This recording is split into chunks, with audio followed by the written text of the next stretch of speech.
Hello everyone, welcome back to my channel Sanchita's cooking and ব্লগের নতুন একটি ব্লগ ভিডিওর সঙ্গে তোমাদেরকেও ওয়েলকাম জানাই। সকাল সকাল ব্লগটা শুরু করে দিয়েছি। আজকে হচ্ছে সানডের দিন কিন্তু সারা দিনের ব্লগটা তোমাদের সঙ্গে শেয়ার করব। অনেক দিন ধরে কোনো ব্লগ শেয়ার করতে পারছি না, পারছি না বলতে কি আগের ব্লগগুলোই শেয়ার করেছিলাম, কিন্তু এডিট করার কারণে আর কি এতদিন ভিডিও করা হয়নি। তো তারপর আবার এই আজকে সানডের দিন আর কি ভিডিও শ্যুট করছি। তো দেখতেই পাচ্ছ সকালবেলা উঠে কিন্তু গাছগুলোতে জল দিয়ে নিচ্ছিলাম।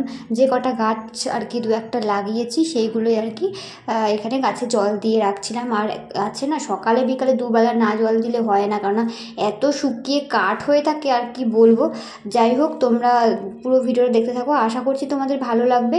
আর যারা যারা আমার চ্যানেলে নতুন ভিডিও দেখছো অবশ্যই কিন্তু চ্যানেলটাকে সাবস্ক্রাইব করে দিও বন্ধুরা।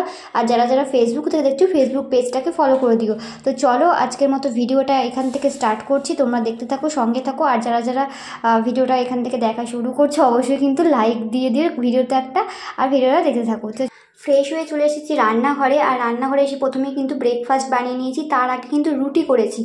আজকে ব্রেকফাস্টে হচ্ছে পাস্তা। পুচকা অনেকদিন ধরে পাস্তা খাবে করছে, করা হচ্ছিল না। আজকে যেহেতু সানডে, ও বাড়িতে রয়েছে, ডিউটি অফ আছে, তো সেই কারণে আজকে একটু পাস্তা বানিয়েছিলাম। আর মা বাবা খাবে রুটি, আম দিয়ে দুধ দিয়ে রুটি খাবে, তাই রুটি করা হয়ে গেছে আমার প্রথমেই। তারপরে কিন্তু এখানে পাস্তাটা বানিয়ে নিচ্ছিলাম। তো চলো এরপর কিন্তু রান্না বান্না শুরু হবে, পুরো ভিডিও দেখতে থাকো। আমি কিন্তু সকালবেলায় ব্রেকফাস্ট বানাতে গিয়ে দেখতে পাচ্ছ আমি পুরো ঘেমে নিয়ে স্নান করে গেছি পুরো। সকালে একবার গা ধুয়ে এই সমস্ত করতে আরম্ভ করলেও মনে হয় যেন 3-4 বার সারাদিনে স্নান না করলে সারাদিনের ক্লান্তি দূর হয় না। তাও এতটা গরম পড়েছে না, 3-4 বার স্নান করেও মানুষ কুল পাচ্ছে না। তো যাই হোক, চলো এখানে পাস্তাটা রেডি হয়ে গেছে, সব বেড়ে নিচ্ছিলাম আমি। তো ভিডিও দেখতে থাকো, আশা করছি ভালো লাগবে। আর পাস্তার লুকটা হয়েছিল ঠিক এইরকম। আর তোমাদের যাদের যাদের আর কি পাস্তার রেসিপিটা দরকার, আমি কিন্তু পাস্তার রেসিপিটা আর কি তুলেছি, তো সেই রেসিপিটা তোমাদের সঙ্গে শেয়ার করব। তো এই ভিডিওটা আগে পোস্ট করব না পরে পোস্ট করব সেটা বলতে পারছি না, তবে ভিডিওটা আমার চ্যানেলে পেয়ে যাবে, পাস্তার রেসিপি, এগ পাস্তা। তো চলো, খেতে কিন্তু দারুণ টেস্ট লাগে, অনেক দিন পর খাচ্ছি তো খেতে আরও বেশ ভালোই লেগেছিলো। যাই হোক, তো চলো, দেখতে পাচ্ছ পুরো স্নান করে গেছি একদম। এবার হচ্ছে গিয়ে রান্নাবান্না শুরু করব, খাওয়া দাওয়া করে। তো চলো দেখতে থাকো পুরো ভিডিওটা। তোমাদের কার কার পাস্তা খেতে ভালো লাগে অবশ্যই কিন্তু কমেন্টস করে জানাতে ভুলো না।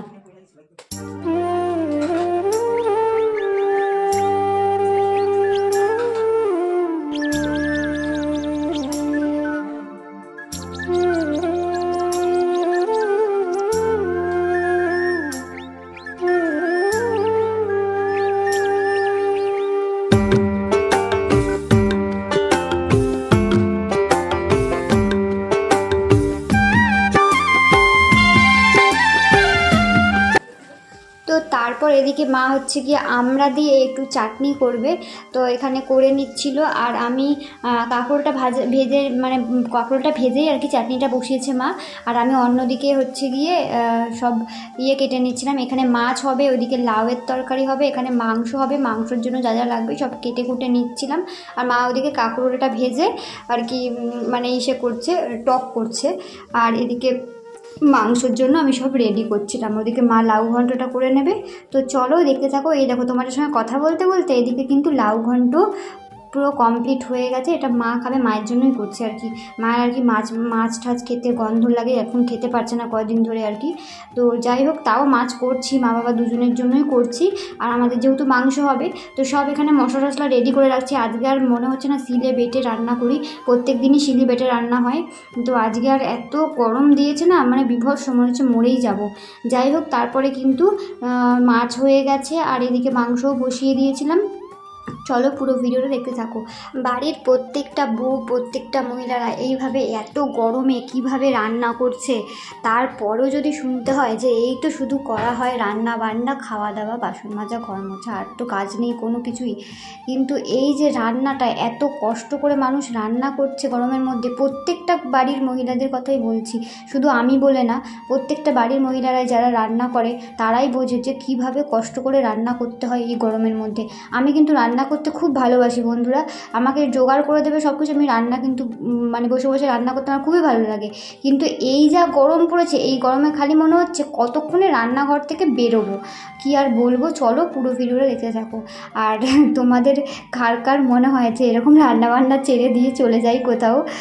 সত্যি এই যা গরমে না মনে হয় যেন যে আর রান্নাবান্না ছেড়ে দিয়ে কোথাও যেন চলে যাই, আর যেন কেউ যেন খুঁজে না পায়, একা একটু শান্তিতে হাওয়া থাকবে, গাছতলা গাছের নিচে বসে থাকবো, বেশ সেই মানে সেই ইয়েটাই আর হয় না এখন বিয়ের পর। যাই হোক, বিয়ের পরই বলো আগে বলো, প্রত্যেকটা মেয়ের জীবনই এরকম।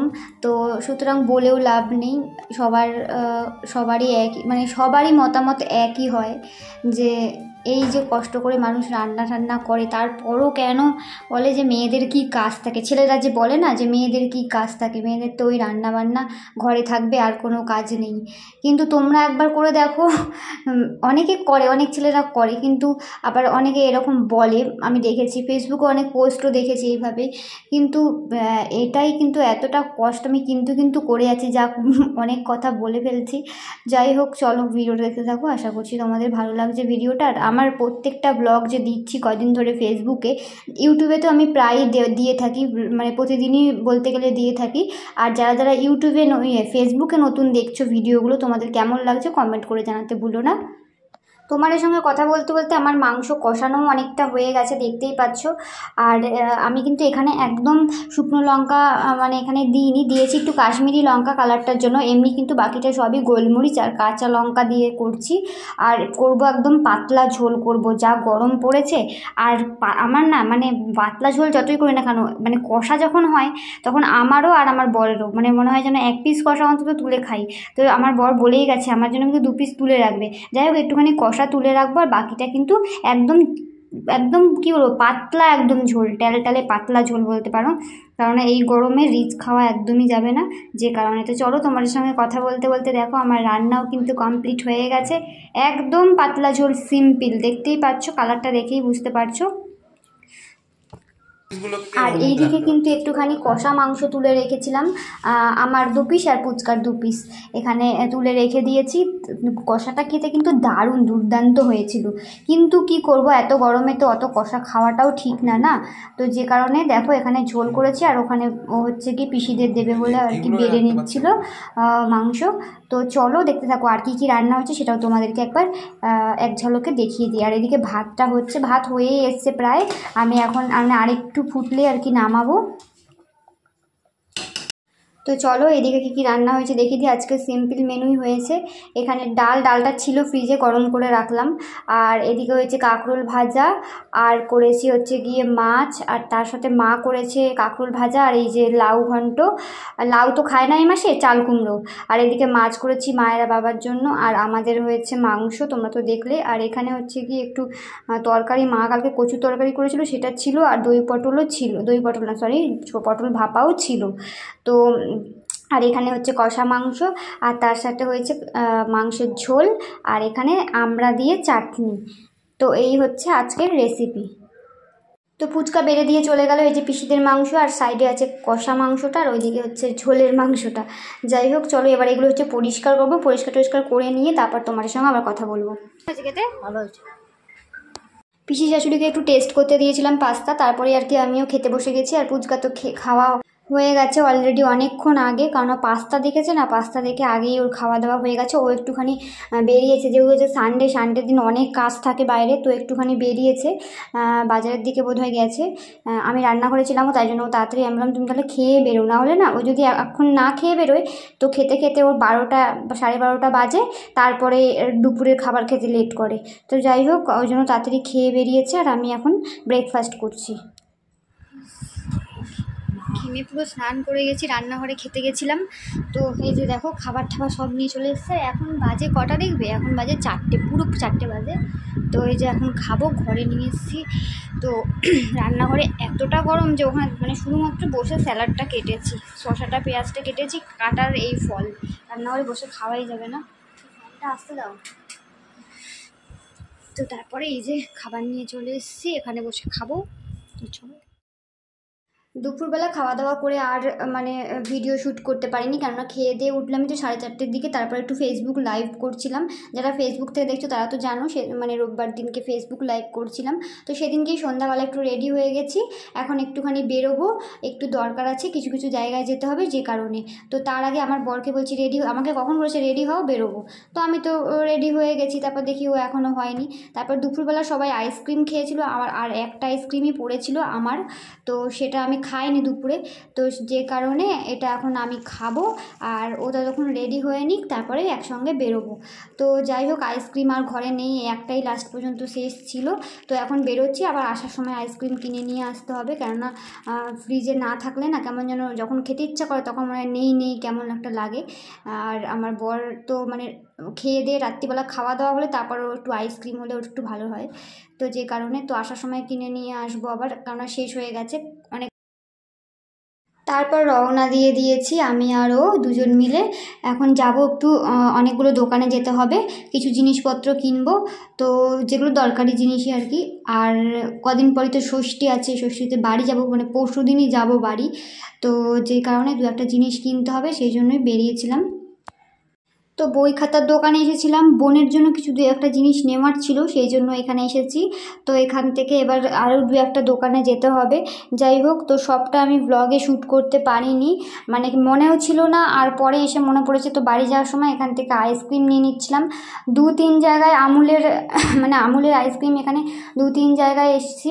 তো যেই আইসক্রিমগুলো খুঁজছিলাম সেটা পাইনি, মানে কুলফি, যে মালাই কুলফিগুলো, তো এইখানেই পেয়েছি। এত টেস্টি হয় খেতে এগুলো, তো ওই জন্য হচ্ছে কি এখান থেকে নিয়ে নিচ্ছিলাম। এখান থেকে আইসক্রিম মানে ফুচকা আর কি বেছে বেছে নিচ্ছিল, বলছিল কোনটা কোনটা নেবে, আমাকে জিজ্ঞাসা করছিলাম যে যেটা খুশি তুমি নাও। যাই হোক, তো আমি একটুখানি ভিডিও শ্যুট করে নিচ্ছিলাম।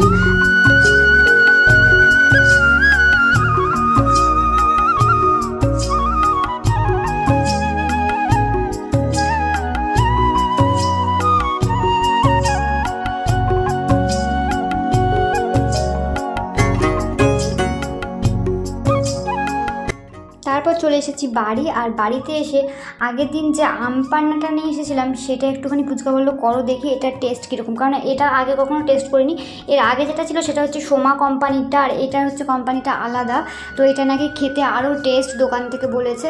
তো দেখা যাক, এইটা বানিয়ে আজকে মানে গরম থেকে এসেছি তো, বাইরে থেকে এসেছি, তো ও বলছে কি যে গ্লুকন-ডি না করে কোয়াশটা করে দেখো কেমন এটার টেস্টটা কেমন, কেননা মাসকাবাড়িতে এর আগের সপ্তাহে এনেছে, কিন্তু একদিনও এখনও করা হয়নি, যে কারণে। আর এটা না ফ্রিজে থেকে এত মানে চাপ হয়ে গেছে একদম, তো বেরোচ্ছিলই না। যাই হোক, তারপরে ও হচ্ছে গিয়ে থাবড়ে থুবড়ে বের করলো শেষমেশ। আর খেতে সত্যি খুব সুন্দর টেস্ট ছিল।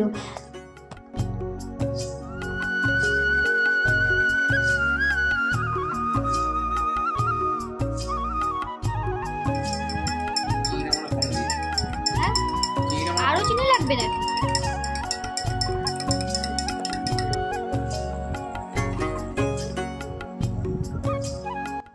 উফ, গরম থেকে এসে যদি এরকম একটা আম পান্না হয়, ওফ, যেন প্রাণটা সত্যি জুড়িয়ে যায়। তো যাই হোক, তারপরে একটা দারুণ বিষয় হয়েছে, যেটা হচ্ছে গিয়ে আজকে হঠাৎ করে বড় মার প্রসাদ পেয়ে গেলাম। কেননা জেঠুর ছেলে ওরা গেছিলো হচ্ছে গিয়ে বড় মার ওখানে পুজো দিতে নৈহাটিতে, তো এসে এই যে আমাদের দিয়ে গেল একটা পুজোর ডালা। তো যাই হোক, আমার মানে খুবই আমি খুশি আর কি, কেননা এর আগে বড় মার আমি অ্যানিভার্সারির দিন বড় মার কাছে পুজো দিয়ে এসেছিলাম, তারপর থেকে আর যাওয়া হয়নি এখনও, একবারও ডিসেম্বরে গেছিলাম। তো তারপরে এই যে আজকে আবার পেয়ে গেলাম বড় মার প্রসাদ। যাই হোক, আজকের ব্লগটা তোমাদের কেমন লাগলো অবশ্যই কমেন্টস করে জানাতে ভুলো না। ভালো লাগলে লাইক, কমেন্ট, শেয়ার করে চ্যানেলটাকে সাবস্ক্রাইব করে দিও। তো চলো, আবার দেখা হবে নেক্সট কোনো ব্লগ নিয়ে। নেক্সট ব্লগটা আশা করছি আসছে জামাই ষষ্ঠীর ব্লগ। তো ততক্ষণের জন্য সবাই ভালো থেকো, সুস্থ থেকো, আর আমার পেজটাকে কিন্তু ফলো রেখো ভিডিও দেখার জন্য। চলো, আবার দেখা হবে নেক্সট ব্লগে। টাটা।